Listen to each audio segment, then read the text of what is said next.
오늘 설교를 시작을 할까 합니다. 16세기에 스페인은 유럽의 최강이었습니다.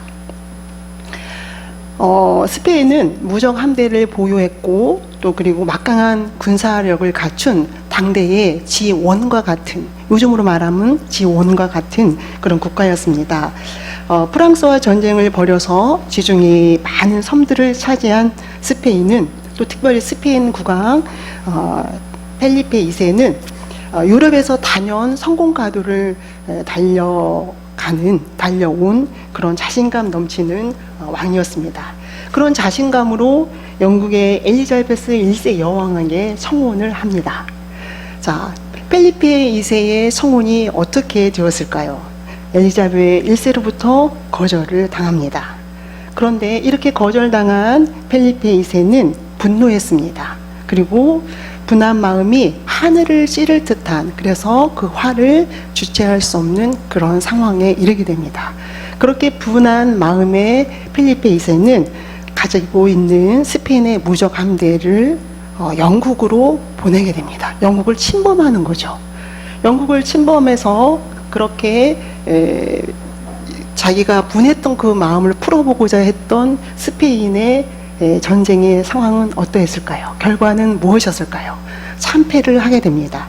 그들이 스페인이 보유했던 127척의 무적 함대가 불과 80척에 불과한 영국에게 패하게 되고, 단지 54척에 이르는 배만 가지고 도망하는 그런 상황이 벌어집니다. 이 이야기를 보면서 우리가 스페인의 입장에 잠깐 함께 서보려고 합니다. 청혼을 거절당한 펠리페 2세, 그리고 영국 여왕의 거절은 스페인에게 있어서 어쩌면 국가적인 자존심을 건드리는 문제일 수도 있습니다. 그렇다고 그렇게 계획되지 않는, 그리고 어떤 분노가 원인이 되어서 전쟁을 일으킨 그 결과는 참혹했습니다. 국가의 자존심을 넘어서, 그리고 국가에 굉장한 막대한 손실을 가져게 됐을 뿐만 아니라, 그리고 유럽 최강의 패권을 빼앗기게 되는 원인이 되기도 했습니다. 자, 만약에 청혼을 거절당한 이 펠리페 2세가 다른 결정을 하였다면, 그 분노를 가라앉히고 다른 결정을 하였다면 역사적으로 스페인이 어떻게 되었을까요? 우리의 삶을 한번 들여다 보려고 합니다. 오늘 우리가 이러한 펠리페 2세와 같은 상황에 직면한다면 우리는 어떤 선택을 할 수가 있을까요? 우리의 삶 또한 때로는 가속이 붙은 것처럼, 막힘이 없는 것처럼 성공 가도를 달리는 그러한 시간들을 보내게 될 때가 있습니다. 그런데 그렇게 막힘이 없이 살아가는 성공 가도를 달리는 그 상황에서 어떤 순간, 어떤 시간에, 어떤 사건으로 해서 우리가 브레이크를 잡아야 되는 그런 상황에 직면한다면 여러분들은 어떻게 결정하시겠습니까? 아니, 그동안 그런 경험을 하였다면 여러분들은 어떻게 브레이크를 잡을 수 있었고 여러분들을 지킬 수 있었습니까? 이러한 성찰을 하는 우리에게 오늘 열왕기상 19장은 어떤 이야기를 들려줄 수 있을까요? 우리 교회는 순서에 따라서 열왕기상을 묵상하고 있습니다. 그리고 오늘 그 19장을 묵상하게 됩니다. 19장을 묵상하기 이전에 우리가 19장을 좀 더 잘 이해하기 위해서 우리는 열왕기상 18장의 내용을 잠깐 생각해 보면, 열왕기상 18장은 지난번에 우리가 함께 묵상했던 것처럼 갈멜산 전투에 관한 내용입니다. 갈멜산 전투는 바알의 거짓 선지자 450명과 그리고 아세라를 섬기는 거짓 선지자 400명, 도합 850명을 엘리야 홀로 하나님의 이름으로 맞서서 싸워 이기는 그러한 정말 대단한 전투였습니다. 그렇게 맞서 싸워서 이겼을 뿐만 아니라 이스라엘을 덮고 있었던 그 무거운 3년간의 가뭄을 거두는 폭풍우와 같은 단비를 경험하는 그런 놀라운 사건이 갈멜산 사건이었고, 그것이 바로 열왕기상 18장의 내용이었습니다. 이 사건이 엘리야에게는 어떤 의미가 있었을까요? 엘리야에게 이 사건은 살아계신 하나님을 경험하는, 그래서 그의 기쁨이 너무나도 충만한, 그리고 또 성취 가뭄이 이루 말할 수 없을 정도로 그렇게 엘리야는 감격했고 흥분했고 그렇게 행복해 했습니다. 그렇다면 이 갈멜산 경험이 다른 아합 왕에게 그리고 이세벨에게는 어떻게 경험되었고 어떻게 이해가 되었을까요? 이렇게 질문하는 우리에게 오늘 열왕기상 19장 함께 읽은 19장 1절 초반부는 이렇게 이야기하고 있습니다. 아합이 엘리야가 행한 모든 일과 그게 어떻게 모든 선지자를 칼로 죽였는지를 이세벨에게 말하니 이제 이 사건에 대해서 이세벨이 듣게 됩니다. 그런 사건을 듣게 된 이세벨이 어떤 결정을 하게 됩니까? 그 다음에 이렇게 되어 있습니다. 이세벨이 사신을 엘리야에게 보내며 이르되 이세벨 자신이 내가 내일 이맘때 반드시 내 생명을 엘리야 너의 생명을 저 사람들 중 한 사람의 생명과 같게 하겠다라는 전가를 보냅니다. 이세벨이 엘리야의 목숨을 위협하고 있는 상황입니다. 내가 내일 이맘때 반드시 내 생명을 취하겠다는 이세벨의 전갈입니다.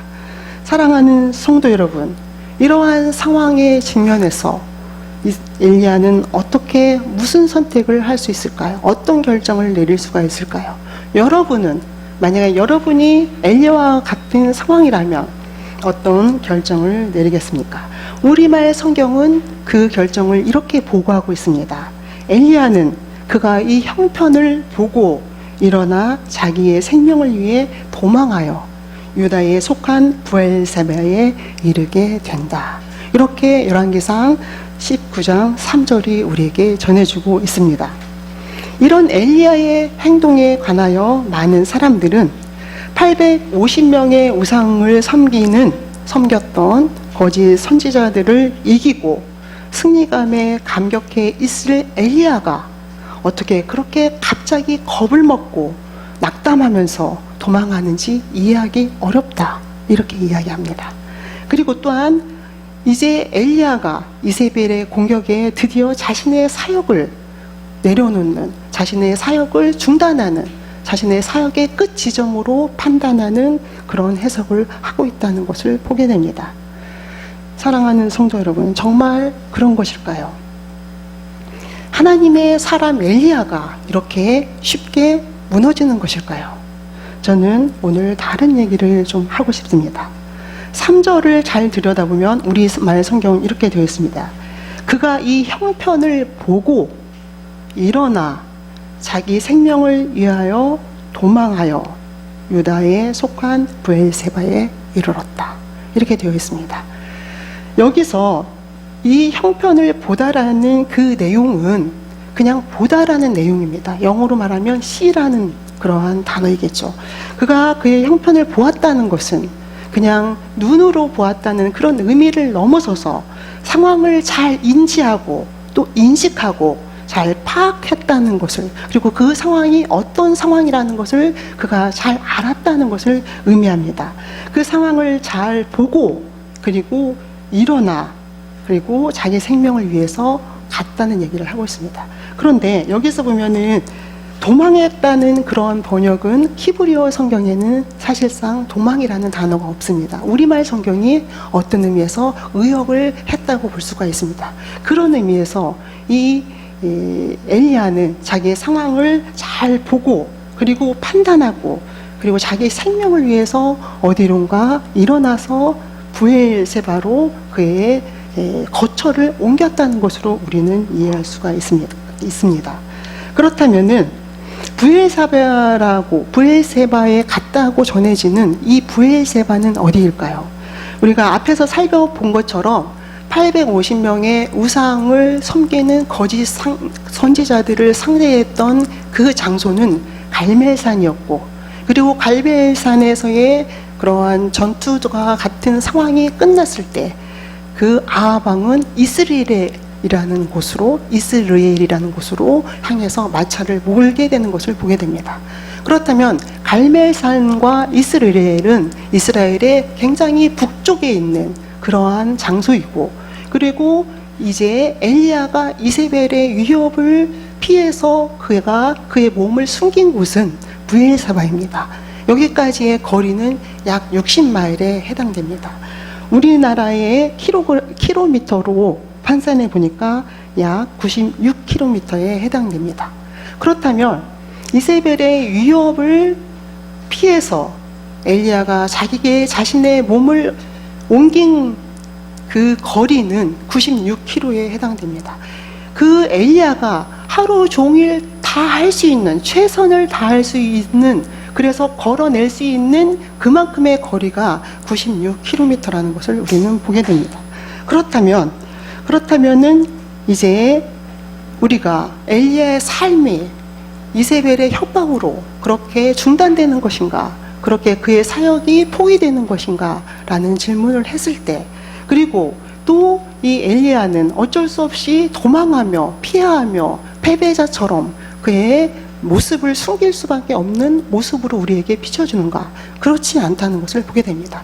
엘리야는 철저히 이러한 자신의 삶을 통해서 자신의 모습을 96km나 되는 그 구간을 하루 만에 옮길 정도로 최선을 다해서 걸을 정도의 기간을 옮겼다는 것은 자신을 사랑하고 자신을 지켰고 자신의 목숨이 이사벨과 같은 그러한 권력자의 희생되지 않기 위해서 자신을 보호했다는, 그것도 너무나도 적극적이고 능동적으로 보호했다는, 아주 역동적으로 자기 자신을 지키고 있다는 것을 보게 됩니다.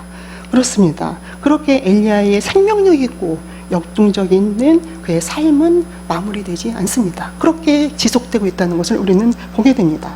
그렇다면 그런 엘리야의 삶은 어떻게 결론을 맺을까요? 결론을 먼저 말씀을 드린다면 오늘 본문 15절에서 이렇게 이야기하고 있습니다. 여호와께서 그에게 이르시되 너는 내 길을 돌이켜 광야를 통하여 다메섹에 가서 이르거든 하사엘에게 기름을 부어 아람의 왕이 되게 하고 너는 또 님시아를 예후에게 기름을 부어 이스라엘의 왕이 되게 하고 또 아벤무엘라 사밧의 아들 엘리사에게 기름을 부어 너를 대신하여 선지자가 되게 하라. 이렇게 이야기하고 있습니다. 그렇습니다. 엘리야는 그의 사역의 현장으로, 그에게 맡기신 하나님의 일을 감당하는 사역의 현장으로 다시 돌아가게 되고 또 그곳에서 당당히 하나님의 말씀에 순종하며 하사엘에게, 예후에게, 엘리사를 세우는 일을 하게 됩니다. 그리고 그렇게 엘리야를 통해서 세운 하사엘과 예후와 엘리사는 그렇게 엘리야의 사역을 이어서 감당하게 되는 것을 우리는 보게 됩니다. 사랑하는 성도 여러분, 이렇게 엘리야의 이야기는 해피엔딩으로 끝납니다. 그렇다면은 이세벨의 위협과 같은 그러한 놀라운 그런 공포와 권력 속에서 어떻게 엘리야는 자기의 삶을 지킬 수 있었을까? 그리고 성공 가두를 달리는 것과 같은 그 갈멜산의 전투를 경험한 엘리야가 어떻게 이세벨의 그 위협으로부터 맞서 싸우지 않고 자신의 몸을 숨기며 그 다음 사역을 계획할 수 있었을까? 우리는 그 엘리야의 그 중간에 있었던 그 삶의 몸짓이, 신앙의 여정이, 또 그의 성찰이 궁금해집니다. 그것에 대해서 우리에게 오늘 본문은 어떤 이야기를 할 수 있을까? 오늘 이 이야기의 핵심은 무엇일까? 이 이야기에 들어있는, 이 이야기를 통해서 하나님이 오늘 우리에게 들려주고 싶은 이야기는 정말 무엇일까? 사랑하는 성도 여러분, 엘리야는 이세벨의 생명의 위협을 받은 그 순간에 이세벨과 맞서 싸우기 전에 먼저 그는 하나님을 찾습니다. 하나님을 찾기 위해서 먼저 자신을 보호하고 그리고 이세벨과 맞서 싸우는 일에 브레이크를 간단히 잡습니다. 이세벨을 피해서 부엘세바 노뎀나무 아래로 간 엘리야는, 그리고 거기에서 빛이 난 엘리야는 그 아름다운 부엘세바에서 하나님을 부릅니다. 4절에서 이렇게 이야기하고 있습니다. 자기 자신은 광야로 들어가 하루길쯤 가서 노뎀나무 아래에 앉아서 자기가 죽기를 원하며 이르되, 자기가 죽기를 원하며 이르되, 누구에게? 여호와에게. 여호와여, 넉넉하오니 지금 내 생명을 거두어 주십시오. 내 조상들보다 내가 나을 바가 없습니다. 지금 무덤 속에 들어있는 조상들보다 나을 바가 없습니다. 내 생명을 거두어 주옵소서. 이렇게 탄원하고 있습니다. 엘리야에게 있어서 이세벨의 위협은 어쩌면 당혹스럽고 마땅히 너무나도 억울하며 일어나서는 안 될 일이었을지도 모르겠습니다. 우매한 이스라엘 백성들에게 선하고 용기 있게 바른 길을 제시한 엘리야를 하나님은 누구보다도 철저하게 보호했어야 했다고 생각할 수도 있습니다. 그래서 그렇지 못한 그런 자기 상황이 너무나도 두렵고 또 때로는 억울하고 그리고 이해되지 않는, 자기에게 지금 발생한 이 일이 너무나도 이해되지 않는 그러한 것으로 이해될 수 있는 그 엘리야, 또 그것이 너무나도 가슴 아프고 안타까워서 하나님 앞에 호소하되 내 생명을 거두어 주십시오. 나이는 더 이상 살아갈 힘이 없습니다 라는 탄원을 하고 있습니다. 이세벨과 같은 절체절명의 위기에서 엘리야는 하나님을 향해서, 이세벨도 아닌 그 무엇도 아닌 하나님을 향해서 자신의 삶을 탄원하고 있습니다. 지금 내 생명을 거두어 주십시오. 나는 내 조상보다 더 나을 것이 없습니다. 무덤 속에 있는 내 조상보다 다를 바가 없습니다. 이렇게 탄원하고 있습니다. 엘리야의 이 부르짖음은 그가 하나님과 대화하는 방식입니다. 엘리야의 부르짖음과 그 탄원은 엘리야가 그의 믿음과 신앙을 지키는 방식입니다. 그가 어떠한 상황 속에서도 하나님을 떠나지 않는, 그리고 하나님과 함께하는 엘리야의 신앙의 방식이었습니다. 그렇다면 이렇게 부르짖는 엘리야에게 하나님은 어떻게 응답하는가? 그분은 엘리야에게 어떻게 당신이 살아계심을 보여주는가? 그분은 어떻게 엘리야를 위해서 일하실까?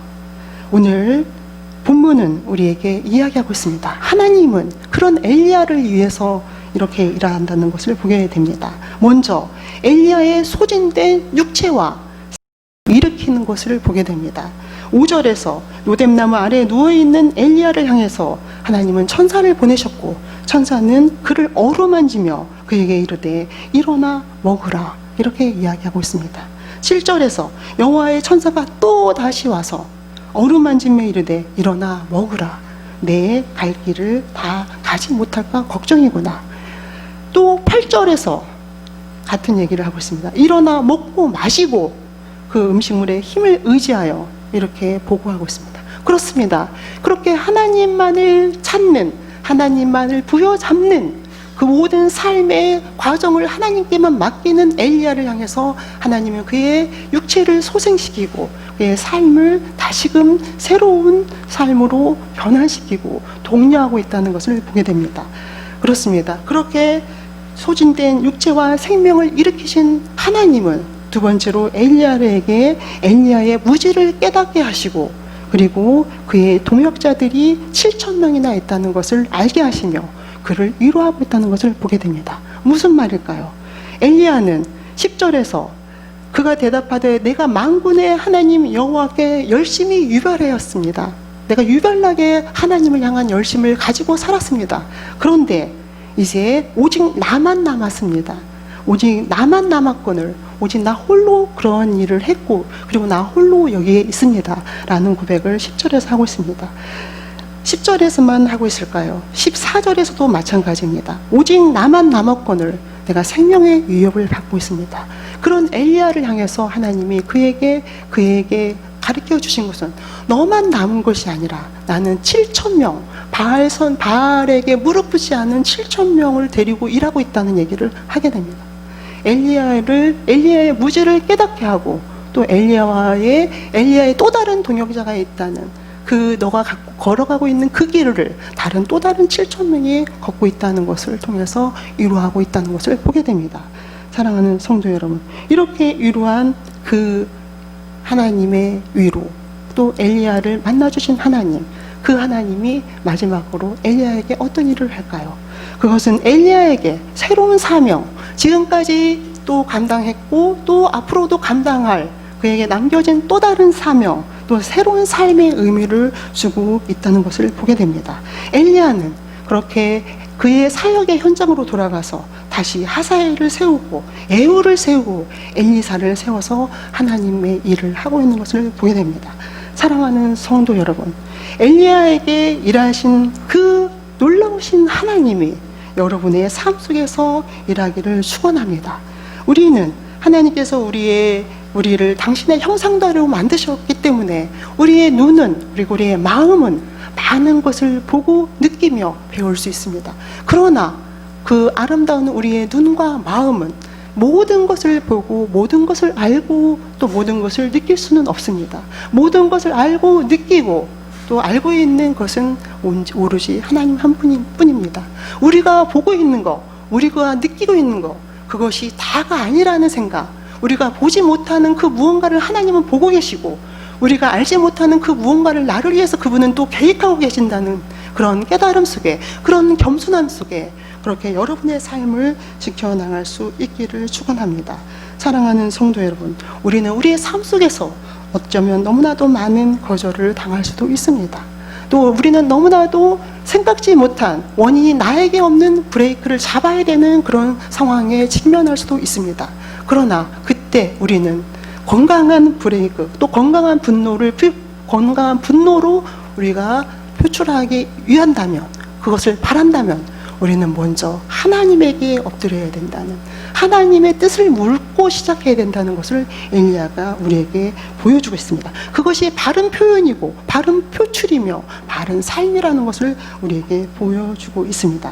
사랑하는 성도 여러분, 시간이 중요한 것이 아니라 중요한 것은 또 건강한 방식으로 우리가 살아내야 하고 문제를 해결해야 된다는 것을 이야기하고 있습니다. 오늘 사랑하는 성도 여러분, 여러분들은 여러분의 모든 삶의 상황 속에서 하나님께 부르짖을 수 있는 그런 삶, 하나님에게 아뢰고 그분의 뜻을 들을 수 있는 그런 삶을 살아가실 수 있기를 축원합니다. 그러므로 그렇게 하나님께서는 여러분의 삶을, 여러분의 육체를, 소진된 육체와 생명을 일으키시고 그리고 여러분들의 무지를 깨닫게 하시며 위로하고 그렇게 또 새로운 사명, 또 새로운 삶의 의미를 하나님께서 주고 있다는 것을 깨닫고 또 그렇게 하나님과 동행하는 삶을, 엘리야와 같은 삶을 살아가시기를 축원합니다. 기도하시겠습니다.